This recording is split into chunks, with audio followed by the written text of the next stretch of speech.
हे चैतन्य, जरा सोच, अनंत पुण्यवानी एवं अनंत सदकर्म करने के बाद तुझे ये मानव जीवन एक सुर दुर्लभ उपहार के रूप में प्राप्त हुआ है।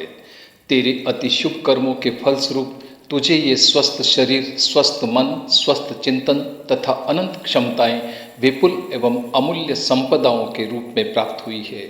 इनका इष्टतम उपयोग तुझ पर निर्भर है, क्योंकि तू ही तेरा करता है तथा तू ही भोगता है। अतः हे सुविज्ञ साधक, तेरा ये जीवन खुद को समझने की, खुद को ढूंढने की एक यात्रा स्वरूप है। इस यात्रा में स्वयं को जानना है, स्वयं को पहचानना है, जिससे स्वयं का उपयोग कल्याण के लिए कर सके। क्योंकि तेरे जीवन में शारीरिक, मानसिक एवं आध्यात्मिक ऐसी अद्भुत क्षमताएं विद्यमान है जिसकी सामान्य बुद्धि से कल्पना नहीं की जा सकती। हे जिज्ञासु, स्वयं को पहचान। स्वयं को जानने का अर्थ है अपने स्वरूप में स्थित होना, तथा स्वयं को भूलने का अर्थ है दुनिया की भीड़ का हिस्सा बनना तथा तरह तरह के ख्वाबों को पूरा करने में अपने जीवन को व्यर्थ में व्यतीत कर देना है। अतः स्वयं की पहचान कर, क्योंकि प्रत्येक व्यक्ति में महान बनने की अनेक संभावनाएं बीज रूप में विद्यमान है। अभ्यास द्वारा इन्हें विकसित किया जा सकता है, जिससे तू सामर्थ्यवान बन सकता है तथा उपलब्धियां भी प्राप्त कर सकता है।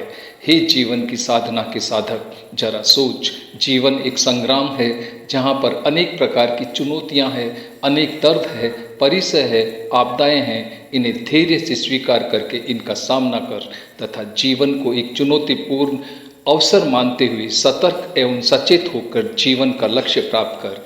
ये सभी तेरे जीवन को आशीर्वाद में परिणित कर देंगी, क्योंकि जो जीवन को चुनौती मानकर जीते हैं उनका जीवन एक अवसर बन जाता है, जिनका सही उपयोग उन्हें प्रगति के शिखर पर ले जाता है। इस अवसर को सौभाग्य में बदलने वाले अपने बाद आने वाले के लिए एक मिसाल बन जाते हैं जो सदा सराहे जाते हैं। अतः हे वत्स, अपने जीवन में व्याप्त ऊर्जा को माप, क्योंकि जीवन ऊर्जा का महासागर है तथा जीवन की सफलता परमात्मा की अनंतता को पाने में है। यदि इस लक्ष्य को पाना है तो अपने नज़रिए को शुद्ध रख, क्योंकि जीवन का नज़रिया ही जीवन का दृष्टिकोण है और सही दृष्टिकोण ही जीवन जीने का पाठ पढ़ाता है। अतः इसे मलिन मत कर, तनाव मुक्त वातावरण में खुशहाल जीवन के लिए प्रतिकूलताओं को भी अनुकूलताओं में बदलकर सकारात्मक जीवन जीना सीख। हे साधक, तू चिंतन कर और देख, जीवन का महामंत्र है जीवन का श्रेष्ठतम उपयोग, जिसे साधना से ही प्राप्त कर सकता है। जीवन के रहस्यों को जान सकता है, जीवन की दुर्बलताओं पर विजय प्राप्त कर सकता है तथा चेतना की शिखर यात्रा संभव कर सकता है।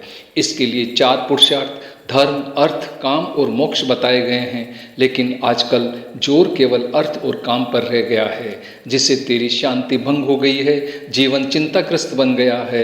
अतः धर्म और मोक्ष को लक्ष्य मानने का स्वयं को एक जुनून पैदा कर तथा जीवन के आध्यात्मिक प्रयोग एवं उत्थान के लिए नियमित अभ्यास, संयम साधना तथा व्रत नियमों का पालन करते हुए जीवन को मर्यादित एवं अनुशासित बना, जिससे तेरा जीवन आनंदमय तथा उत्सवमय बनकर परमात्म तत्व को प्राप्त कर सके। अतः चिंतन कर और देख कि जीवन के सागर का निर्माण क्षणों की बूंदों में होता है। एक क्षण को सफल बनाने वाला दिन को सफल बनाता है और दिन को सफल बनाने वाला जीवन को, यही श्रेष्ठ जीवन है।